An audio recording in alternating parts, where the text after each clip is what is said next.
Hello guys, good morning, what's up, welcome or welcome back to my channel. In this video we are going to talk about characteristics of equilibrium.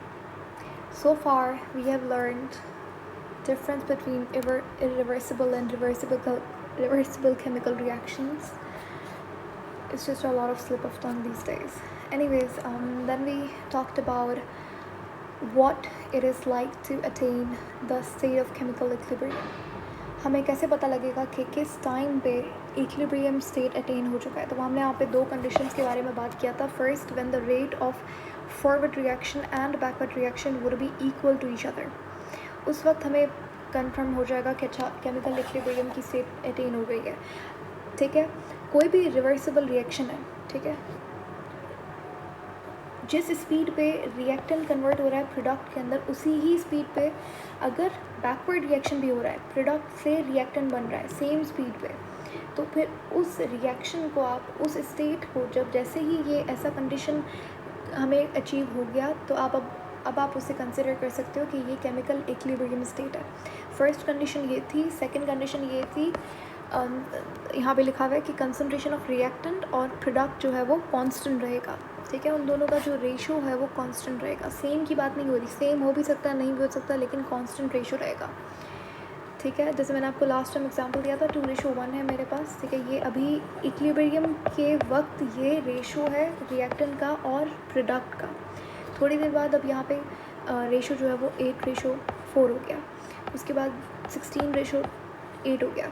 ठीक है, तो अब आप देख रहे हो कि इन सब का रेशो जो है वो कांस्टेंट है।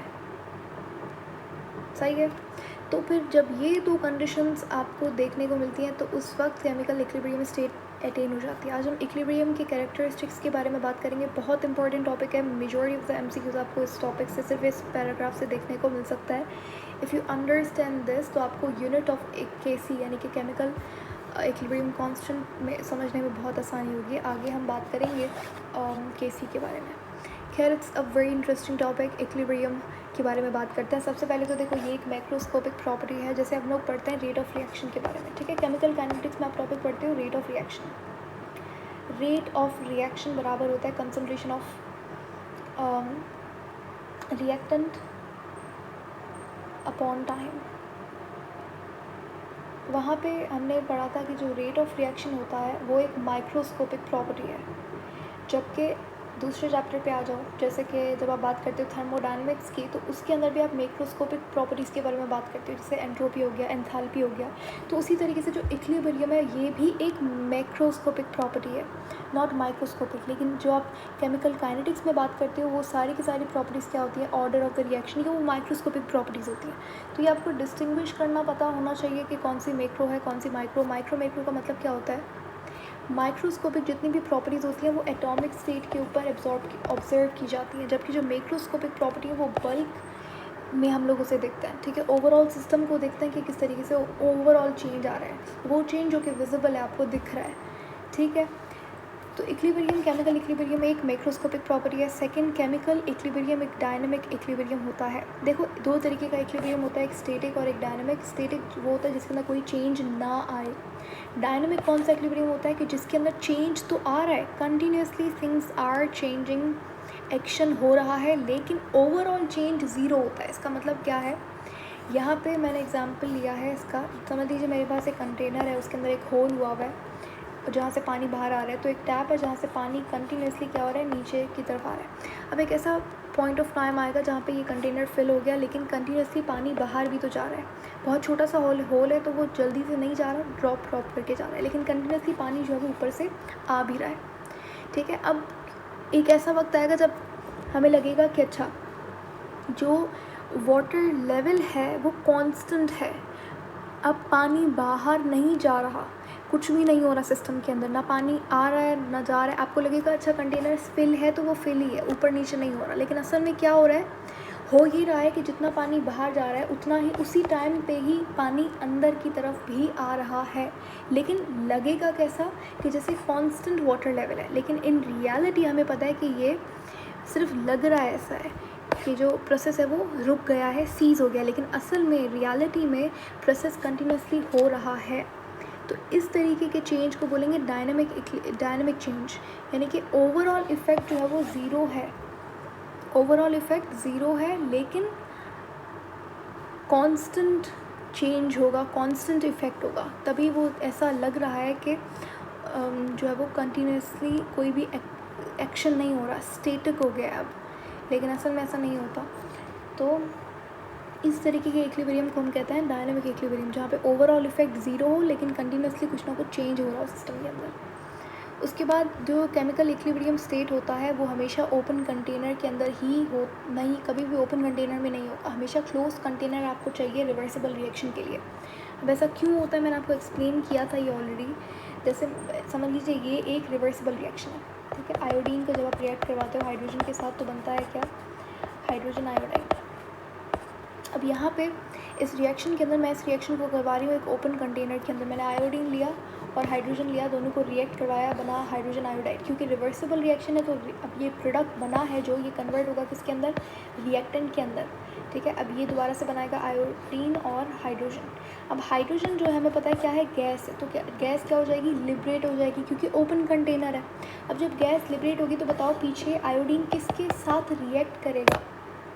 तो अगर ऐसा होता है ओपन कंटेनर है तो रिएक्टेंट या फिर प्रोडक्ट दोनों में से कोई चीज़ जो है वो क्या हो जाएगी, लिबरेट हो सकती है, सिस्टम को स्किप कर सकती है। तो इस तरीके से अगर हुआ तो कभी भी इक्विलिब्रियम स्टेट अटेन नहीं हो सकती।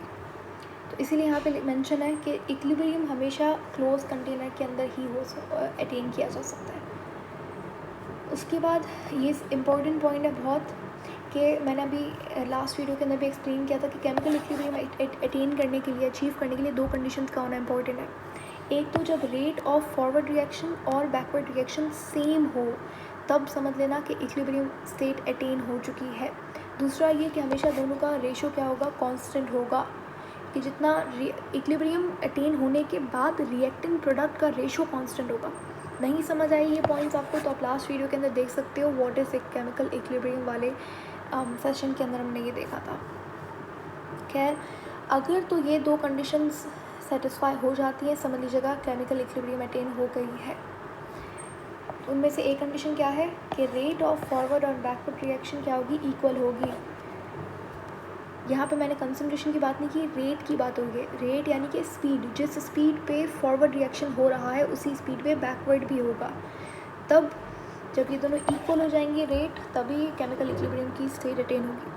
फिफ्थ पे concentration of equilibrium mixture becomes constant, ये वो सेकंड वाली कंडीशन है, यानी कि केमिकल मिक्सचर किसे कहा है, जो रिएक्टेंट और प्रोडक्ट है दोनों का मिक्सचर, यानी कि जब रिएक्टेंट और प्रोडक्ट दोनों का रेशो कांस्टेंट हो जाएगा इक्विलिब्रियम, तभी अटेन हो पाएगा, ठीक है।